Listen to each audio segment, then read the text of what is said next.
Olá, está no ar o Gente da Gente, um programa que tem o apoio cultural da Unimed Divinópolis, a direção-geral de Flaviano Cunha, a direção de imagens de Lincoln Clóvis e a edição de Lorena Faria. E a gente sempre entrevista aqui as pessoas que participam da nossa vida no dia a dia. E você que quer resgatar algum personagem que já tenha participado do nosso programa, nos acesse no nosso endereço do YouTube, Garcia Júnior, Gente da Gente, dê o seu like e você vai assistir às mais interessantes entrevistas de personagens que marcam a sua passagem por Divinópolis. E hoje nós vamos falar especialmente dessas passagens, porque hoje nós vamos falar sobre espiritismo.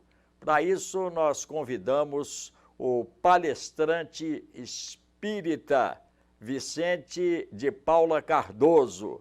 Ô Vicente, você é divinopolitano mesmo ou é como eu, um forasteiro, como se diz por aqui? Nasci em Divinópolis no dia 7 de dezembro de 1951. Sou natural mesmo de Divinópolis. As origens da sua família? Meus pais, meu pai é de São João del Rei e minha mãe é natural também de Divinópolis.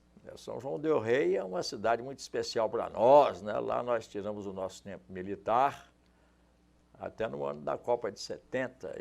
E São João, né, sempre foi uma cidade, além da sua história, uma cidade muito aconchegante, muito aprazível, né? Muito bonito, realmente.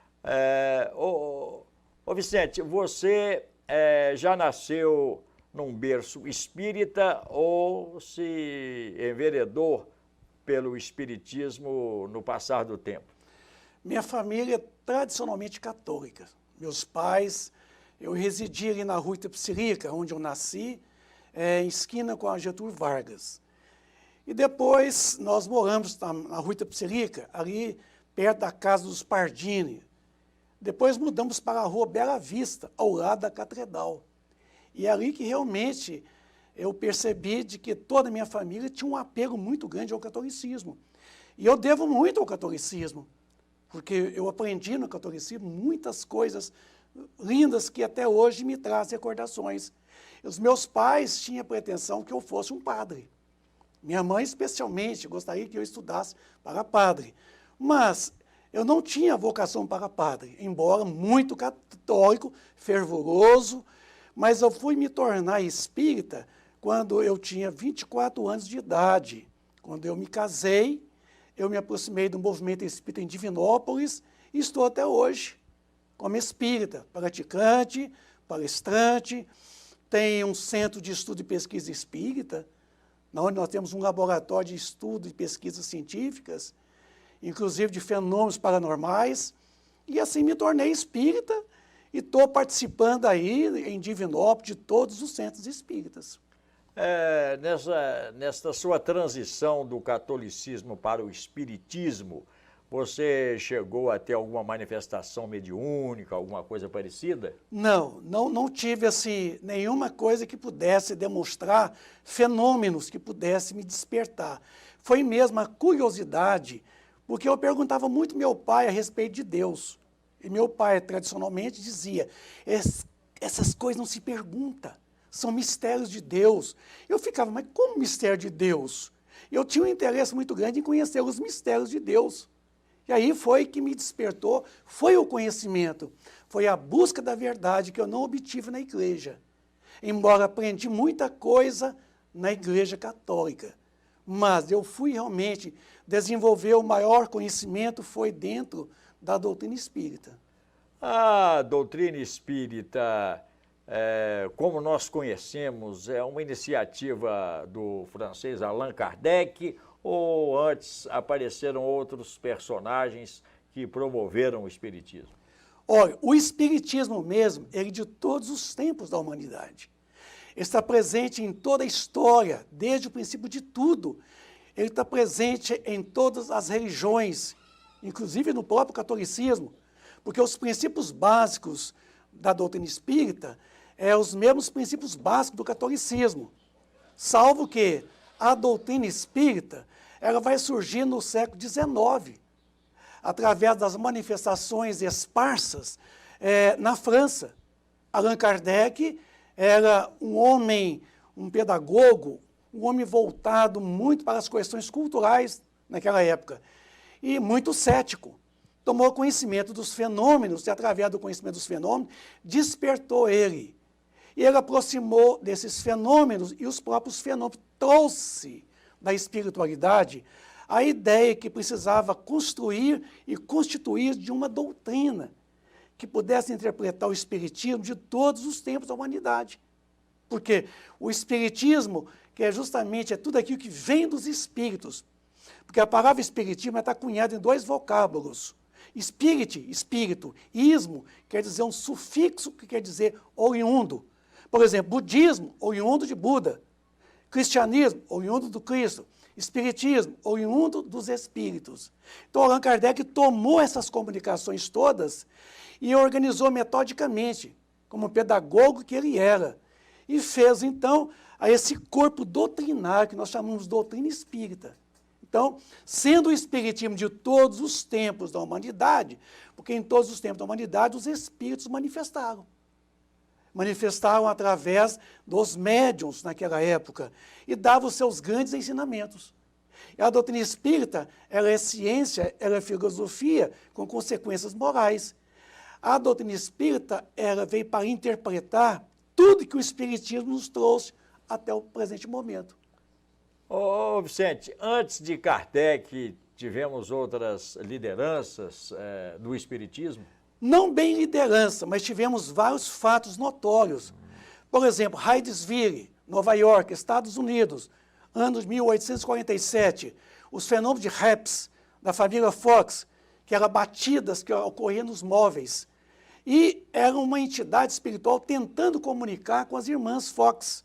E ali se travou a primeira comunicação espiritual que despertou o mundo inteiro.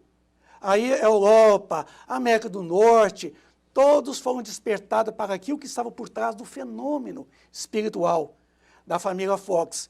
Era justamente a doutrina nascedora de todos aqueles fenômenos que precederam a própria teoria, que é o ensinamento que a doutrina espírita nos traz em tempos de hoje. E esses ensinamentos, Garcia, é justamente a interpretação do Evangelho de Jesus.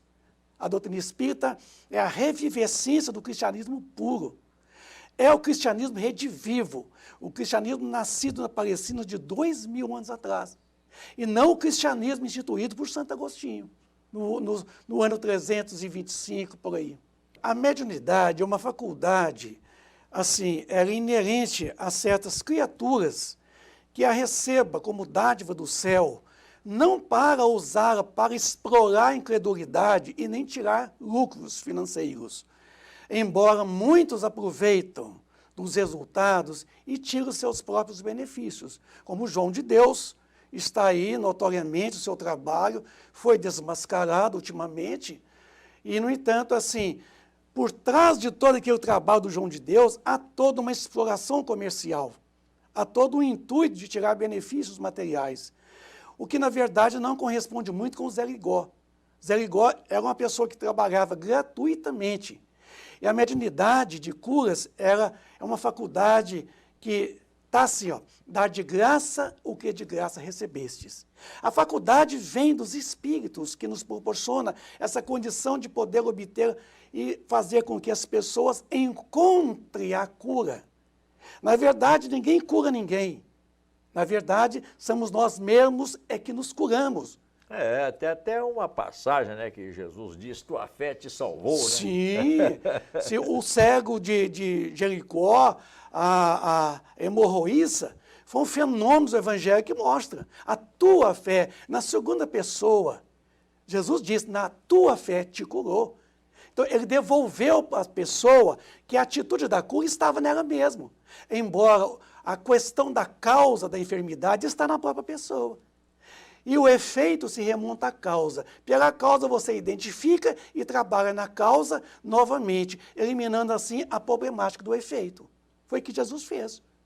Jesus, na verdade, não operou milagres. O que Jesus realizou foram fenômenos que nós realizamos dentro da casa espírita. Ele mesmo disse, Garcia, tudo que eu faço, vós podeis fazer também, e muito mais. Palavra de Jesus. Quer dizer, tudo que ele fazia, nós poderíamos fazer também, porque esse dom é de Deus. Esse dom é Deus que nos concede essa capacidade de nós proporcionarmos ao outro a grande possibilidade de receber aquela energia fluídica na hora do passe. Mas nós temos também auxílio espiritual, o mentor espiritual que está do nosso lado, nos assistindo, proporcionando ao paciente os recursos medicamentosos fluídicos, restabelecendo assim aquela condição, mas deixando a cargo de que o suposto paciente, recebendo os benefícios ali, que ele mude o comportamento, que ele se renova, porque senão ele vai tornar novamente doente, ele reincide nos mesmos erros, e então ele vai adoecer novamente. Então a doutrina espírita, ela trabalha com os recursos alterativos, ela nos ensina a renovação, a transformação interior da criatura humana, trabalhando em nós as nossas condições de inferioridade, condições mentais, físicas. A doutrina espírita nos orienta como viver bem. Como diz o Cristo, eu vim para que as minhas ovelhas tenham vida e a têm em abundância.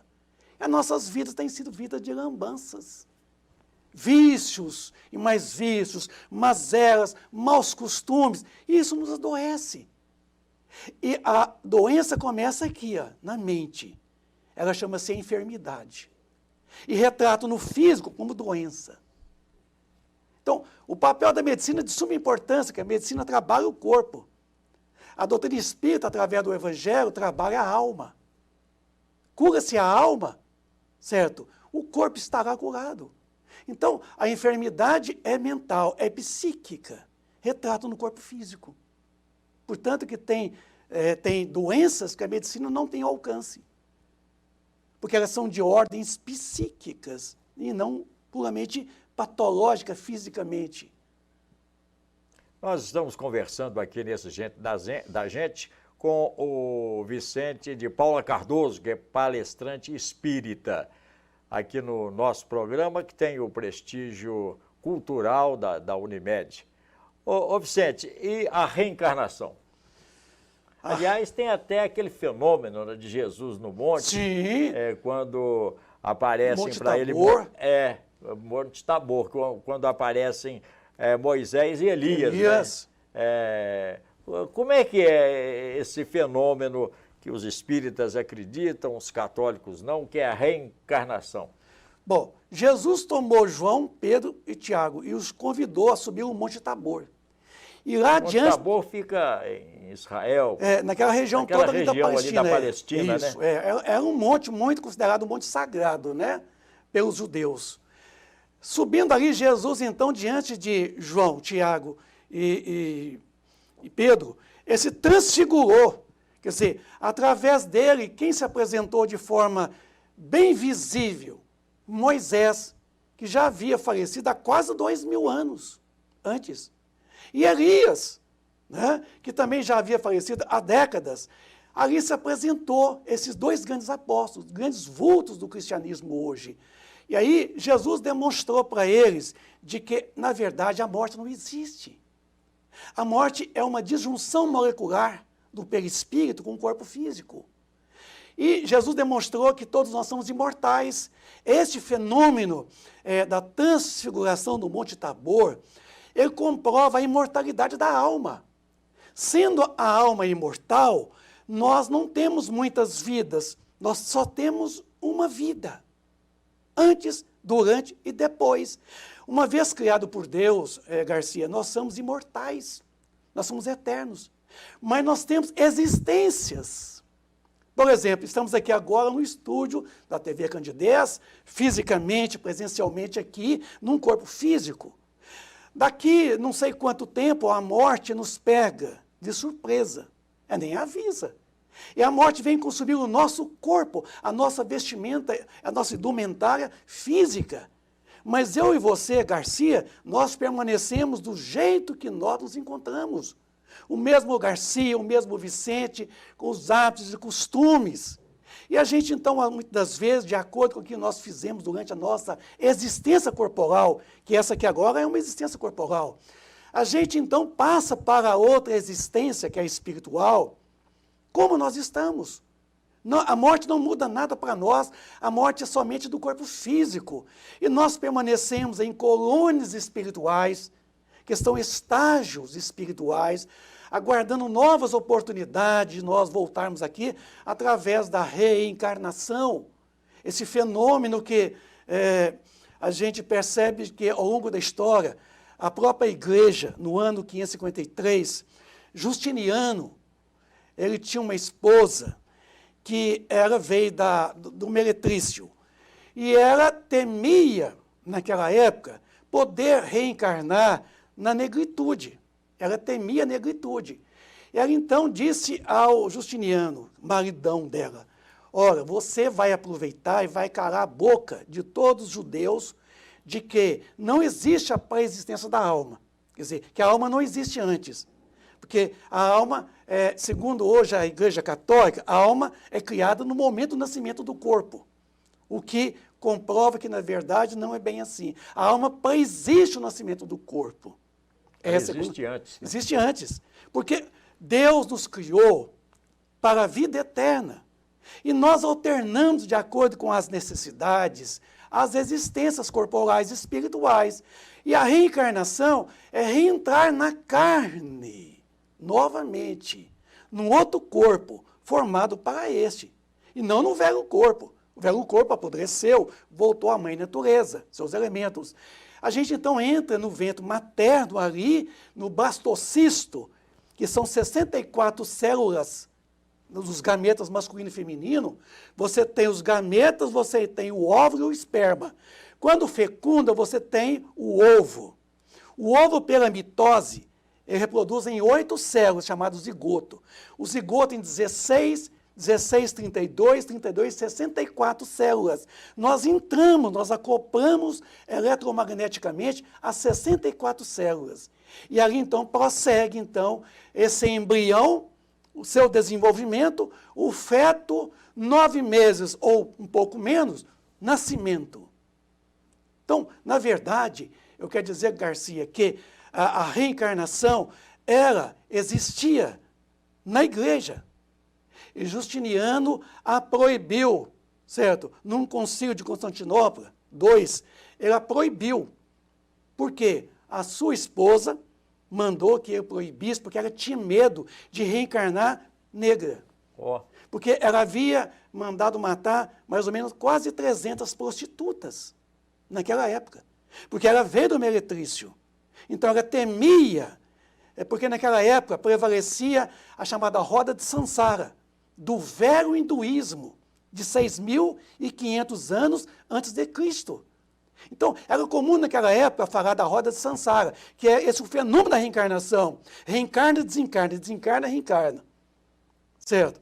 Então, a ressurreição, predita por Paulo de Tarso, nas suas cartas aos Coríntios 35, versículo 39 até o 56, ele coloca para nós a ressurreição da alma, a ressurreição dentre os mortos. Quando ele fala da ressurreição dentre os mortos, lá no 35, 46, ele coloca que sair de entre os mortos, porque a palavra dentre é uma preposição, quer dizer, sair de entre os mortos. E quando ele fala assim, ressurreição dos mortos, é a morte do corpo físico, o nosso ressurgimento no mundo espiritual. Com o quê? Não com o corpo de carne, mas com o nosso perispírito. Nós temos um corpo energético, um corpo chamado MOB, modelo organizador biológico. Na doutrina espírita nós chamamos de perispírito, que é o corpo de manifestação do espírito, que é o corpo da ressurreição. Palavra do próprio Paulo de Tarso. Há corpo animal, há corpo espiritual, certo? Um é da condição da terra, o outro é da condição no mundo espiritual. Paulo de Tarso, né? Só para efeito de esclarecimento, é São Paulo. É o São Paulo. É São Paulo. Eu admito muitas obras, o trabalho de todo Paulo de Tarso, o São Paulo. São Paulo é 100 anos praticamente depois de Cristo, uma coisa mais... Eu não sou assim... Na verdade, não chega a esse tempo todo, não, né? Porque, na verdade, o Paulo de Tarso, né? Eu até diria que ele é contemporâneo do próprio Cristo, né? Porque, certa feita, depois do falecimento de Jesus, a sua passagem, o seu translado... Mas conviveram São Pedro e São Paulo, né? São Pedro, quer dizer, de certa forma, foi um dos grandes, um e dos eles conviveram mais... no mesmo Sim, tempo e tal. Eles tinham mais ou menos uma As certa... pessoas viviam mais, né? Ah, naquele tempo, certamente, né? Eram mais conservadores, a vida era mais aproveitável. Não tinha poluição. Não tinha tantos vícios como hoje, que encurta a vida, né? Então, certa feita, Jesus aparece para Paulo de Tarso e o questiona ele. Paulo, na verdade, ele nem chamava Paulo, ele chamava Saulo, Saulo de Tarso. Sim. Né? E quando Jesus aparece para ele à estrada de Damasco, diga a ele assim, Saulo, por que me persegues? Porque Saulo era perseguidor dos cristãos. Essa frase é famosa. Foi nesse momento em que o Saulo de Tarso, ele se converte, aqui ó, ele se converteu, ele volta para dentro de si. Quem que ele encontra? Jesus. Quando ele fala assim, já não sou mais eu, mais quem vivo, mas ele é quem vive em mim, o Cristo. Olha, foi a partir de então que esse Saulo, ele volta para junto dos amigos. E quando chega aos amigos, os amigos o recebem, o abraçam e fala assim, Paulo, Paulo, tu voltastes. Porque a palavra Paulo, inteligivelmente, quer dizer o menor dentre todos. É o significado do nome, significado. né? É bonito. Então, são passagens assim, muito interessantes, porque o Paulo de Tarso, o São Paulo, ele coloca muito bem o fenômeno da ressurreição. Ele não chamou reencarnação, porque a palavra reencarnação ela foi cunhada pela doutrina espírita. Quer dizer, ela foi elaborada pela doutrina espírita, pelos espíritos. Porque o mesmo fenômeno da reencarnação hoje, segundo a doutrina espírita, foi chamado de parangênese ou paragenesia no Egito. No judaísmo foi chamado de ressurreição. Lá nos Vedantas, 6.500 anos antes de Cristo, chamava-se metempsicose. O fenômeno é o mesmo, é o fenômeno de reentrar na carne, certo? Numa outra carne, um outro corpo formado para tal. Então, a doutrina espírita, ela comprova dentro da mecânica quântica, da física quântica, o fenômeno da reencarnação. Se fala muito hoje, né? Já estamos quase no final do programa, se fala muito hoje em ETs, OVNIs, não é? Eu confesso que acompanho alguns episódios do canal History Channel. Ah, muito bonito. Como é que o Espiritismo trata isso, hein? Olha, o Evangelho de Jesus nos coloca, há muitas moradas na casa de meu Pai. Se assim não fosse, eu já vou teria dito. É melhor que eu me vá vos preparar este lugar, porque se eu não for, eu não voltarei para vós. Então, Jesus, quando coloca há muitas moradas, ele está dizendo que no universo, que é a casa do Pai, há muitos mundos, certo? Essas moradas significam a nossa condição de consciência individual, pessoal. Estamos aqui agora, eu sou uma consciência. Você, Garcia, é outra consciência. Então, esse mundo aqui, esse mundo aí, cada um de nós tem o seu próprio mundo. E nele está a presença magnífica de Deus. Porque Deus é imanente e transcendente à criatura humana. Imanente que ele manifesta aos homens através dos próprios homens. Transcendente porque ele supera tudo que é humano, tudo que é criação. Ele é criador, ele é inteligência suprema, causa primeiro de todas as coisas, inteligência substantivo. Quando ele nos cria, ele vai nos adjetivar, nos criando como princípio inteligente. Inteligente é adjetivo. Então, Deus nos qualifica, nos dá a qualidade de criaturas inteligentes. Então, nós somos criaturas que temos uma consciência e nela moram as leis de Deus. É na consciência que está o juízo e o juiz. É a condição que nos absorve, mas que também nos condena. Pode o mundo inteiro nos condenar, mas se a minha consciência me absorve, basta. Mas se a minha consciência me condenar, pode o mundo me absorver, que basta também. Então, essa relação nos faz perceber que há orbes, há planetas, onde há mundos muito melhor do que a Terra. No próprio Evangelho de Jesus nos coloca que nessa escalada dos mundos, nós temos mundos primitivos, mundo de expiação e provas, mundo de regeneração, mundo ditoso, mundos felizes, que são estados de consciência. Estado de consciência, simplesmente. Não são necessariamente planetas assim com coisas. Você vive o seu mundo intrínseco, a sua consciência, a que você está ali o tempo todo trabalhando nela. Esse é o estado de céu da qual Jesus se refere. Existe os extraterrenos? Existe. Nos visitou a vida inteira, como nos visita até hoje. Os espíritos que manifestam a nós, através dos fenômenos mediúnicos, são verdadeiros, muitos deles, extraterrenos.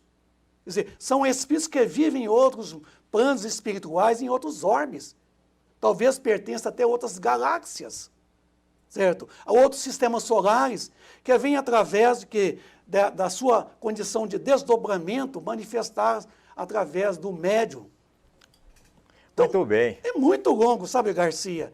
A doutrina espírita é uma doutrina baseada em fatos, em comprovações científicas, não é suposições, não é achismo, é comprobatório.